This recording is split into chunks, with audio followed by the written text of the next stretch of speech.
आज कुछ लोग बपतिस्मा स्वर्ग जाने के लिए ले रहे हैं, कुछ लोग बपतिस्मा आशीष पाने के लिए। मुझे न्यूमरस लोग मिले हैं जो ये कहते हैं कि अगर मैं बपतिस्मा लूंगा तो क्या वो जो मेरा काम है वो हो जाएगा।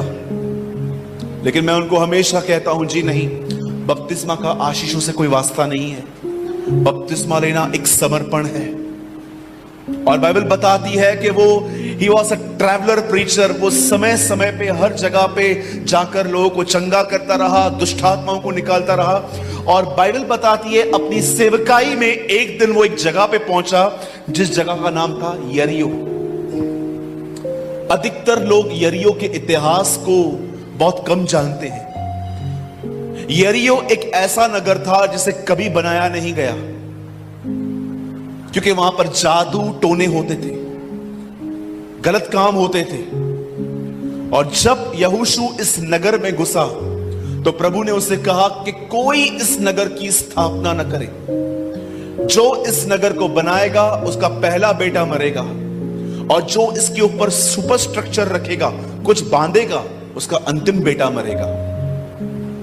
यीशु इस नगर में आया और बाइबल बताती है जब वो इस नगर में आया उसे वहां पर एक व्यक्ति मिला जिसके बारे में मैं आपको बताना चाहता हूं। और इस बंदे ने जो हमें सिखाया है शायद ही कोई आपको सिखा सके।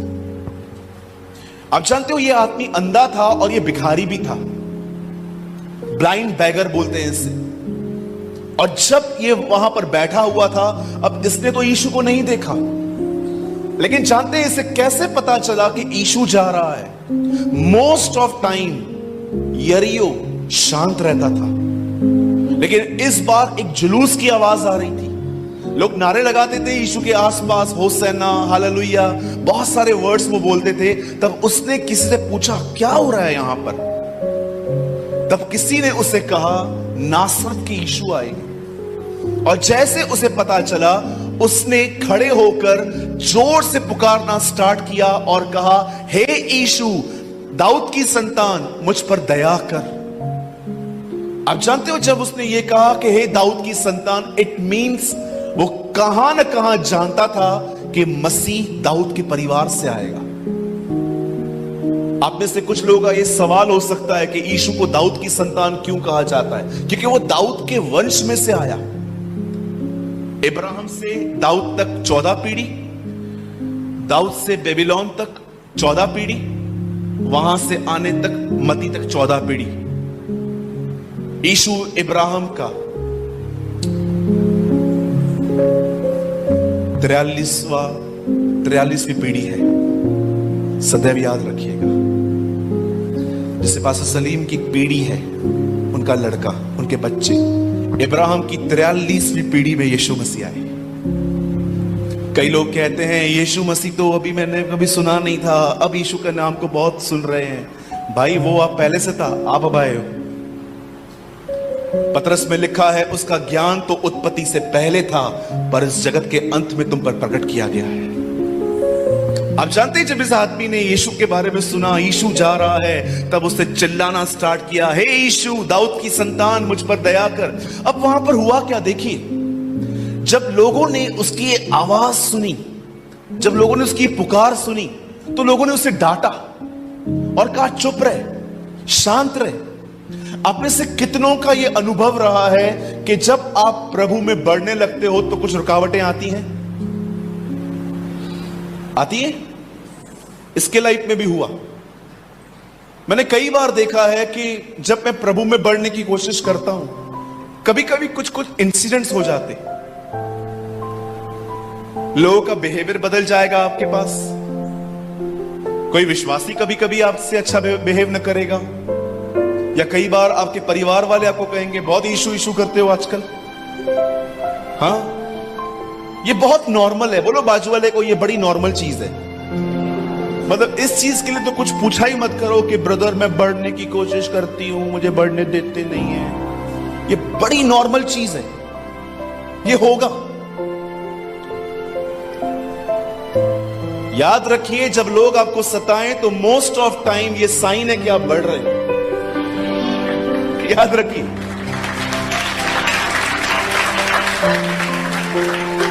मैं जब प्रभु में बढ़ने लगता हूं मुझे अलग अलग ड्रीम्स आते हैं, ऐसे ऐसे ड्रीम्स, सांप आएंगे। एक पास्टर जी आए मेरे सामने, उन्होंने बोला आपके ऊपर मैं सांप देख रहा हूं। तो मैंने बोला भगाना उसको, सिर्फ बताने से क्या होगा, उसको भगा। नहीं, आपको खुद भगाना पड़ेगा। ठीक है भाई। आप जानते कई बार आप प्रभु में बढ़ोगे, आपको दर्शन आएंगे, अलग अलग दर्शन, सपने आएंगे। कभी कभी आपको ऐसे सपने आएंगे जिससे आपका कोई वास्ता भी नहीं। मरा हुआ ताया आएगा, चाचा आ जाएंगे, ये आएगा वो आएगा। एक बहन आई हमारे चर्च में, उसने कहा ब्रदर मैं जब भी प्रभु में बढ़ने लगती हूं मेरा परिवार मेरे खिलाफ हो जाता है, फिर मुझे चर्च के लिए रोका जाता है, ये होता है वो होता है। मेरी बहन ये नॉर्मल है, इसमें हैकटैक लेने की कोई जरूरत नहीं है। ये बंदा चुपचाप से बैठा हुआ था, लेकिन जब यीशु वहां से गुजर रहा था उसने यीशु को पुकारना चालू किया, हे यीशु दाऊद की संतान। जानते हो लोगों ने क्या किया, उसे चुप करा दिया। लेकिन क्वालिटी देखो इस आदमी के अंदर, क्या अमेजिंग है। बिलीवर भी नहीं पुकारते हैं इतना आजकल, वो भी तब पुकारते हैं जब उनको बड़ी तकलीफ होती है। बहुतों ने खुदा को जानते हो कैसे रखा है, इमरजेंसी एग्जिस्ट। बस में जाते हैं ना अपन, लास्ट में खिड़की होती है जहां पर लिखा रहता है इमरजेंसी एग्जिस्ट, कि अगर कुछ समस्या हो तो पीछे से भागो। बहुतों ने खुदा को जानते क्या रखा है, इमरजेंसी एग्जिस्ट। पास्टर जी का नंबर है, लगा दो उसको, पास्टर जी दुआ करना, चलो सो जाओ, जागेगा बैठ के भैया। Emergency exist. बहुतों के लिए खुदा जानते क्या है, अम्ब्रेला। तकलीफ बारिश आई खोलो, उसके बाद वो 4-8 महीने आपको मिलनी भी नहीं है। मैंने एक बहुत अच्छी स्टोरी सुनी थी, मैं आपको बताना चाहता हूं, विशेष उन लोगों के लिए जो खुदा को बड़ा कैजुअल लेते हैं। एक आदमी था, बड़ी तकलीफों में था, बहुत गरीबी फेस कर रहा था। उसे किसी ने यीशु के लिए बताया, वो चर्च आ गया, पादरी से मिला। पास्टर को उसने कहा ब्रदर मुझे पर बहुत तकलीफें हैं, मैं अपने बिल्स नहीं पे कर पा रहा हूं, मैं अपने बच्चों की फीस तक नहीं भर पा रहा हूं, कुछ करिए मेरे लिए। पास्टर ने प्रार्थना की और कहा जाओ विश्वास से अपनी दुकान जैसे कल खोलते हो खोलना, खुदा कुछ करेगा। 2-3 दिन के बाद उनके शॉप पे इतने कस्टमर आने लग गए, बिजनेस बढ़ने लग गया। अचानक चर्च आया, फिर से पास्टर को कहा पास्टर ये हफ्ता अच्छा रहा। पास्टर ने कहा और अच्छा जाएगा। अगले हफ्ते और कस्टमर आने लग गए। करते करते इतना बिजी हो गया, इतना बिजी हो गया, 6 महीने चर्च में ही नहीं दिखा। पास्टर ने कॉल किया, पास्टर भाई आप कहां पर हो, चर्च नहीं आते हो। पास्टर बिजनेस भी तो प्रभु ने दिया है ना, वो भी तो देखना है ना। ओके ठीक है। फिर 6 महीने के बाद फिर से कॉल किया, आप आते नहीं हो, सिर्फ रविवार आते हो, पहले तो आप 3 दिन आते थे। हाँ पास्टर मैं आऊंगा। आहिस्ते आहिस्ते 6 महीने से क्रिसमस मसीह बन गया, सिर्फ कलीसिया में केक खाने आता था। होते हैं ना कुछ लोग ऐसे भी, मैं टोंट नहीं कर रहा हूं आपको, मैं सच्चाई बता रहा हूं आपको। फिर वो ऐसे हो गया। कई साल तक उसके ऊपर मेहनत की गई कि वो कलीसिया में आए, प्रभु में बना रहे। आपको क्या लगता है जब आपको कोई कॉल करता है कि आप कलीसिया नहीं आते हो, क्या बात है, आपको क्या लगता है आपको फोन करने से उनको पैसे मिलते हैं? हमारे घर के ऊपर प्रभु थैली बेचता है पैसे की। जरा सोचिए, एक व्यक्ति अपना समय निकाल के जब आपको संगति में बुला रहा है, जानते हो ये वो व्यक्ति नहीं है। कुरिन्थियों में लिखा है परमेश्वर हमारे द्वारा तुमसे विनतियां करता है। It is God. मुझे जब कोई कॉल करता है ना संगति के लिए, मुझे ऐसा लगता है मुझे स्वर्ग से फोन आया। वह परमेश्वर है जो हमारे द्वारा तुमसे विनतियां करता है, आओ और मसीह से मेल करो। इट इज अ गॉड जिसके मन में परमेश्वर डालता है एक व्यक्ति के अंदर कि वो आपको कॉल करे। अदरवाइज मैं आपको बताना चाहता हूं, सब बिजी हैं आजकल, किसी को इतना समय नहीं है कि आपको कॉल करे। ये परमेश्वर है जो आपको बुलाता है। इट इज अ गॉड जो एक व्यक्ति के वेसल को यूज करता है आपको बुलाने के लिए। अदरवाइज मुझे बताइए, आपको यहां पर बुलाने से क्या मिलेगा? हमें कोई पैसे नहीं मिलते, हमारा भी रिचार्ज जाता है।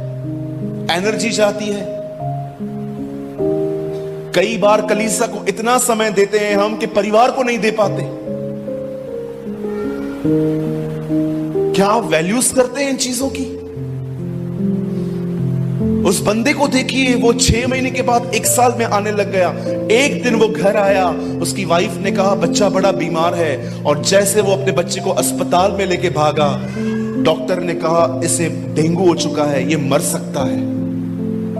और उस दिन उस बंदे को एक ही बात याद आई, परमेश्वर। वापस आया कलीसिया में अपने बच्चे को, वही पास्टर सामने खड़े थे, उनके गोदी में बच्चे को देके कहता है प्लीज प्लीज मेरे बच्चे के लिए प्रार्थना कर दो। और जानते हैं वो पास्टर बड़े बुद्धिमान थे, उन्होंने प्रभु को कहा प्रभु अब और डेंगू मत भेजना। ये समझ गए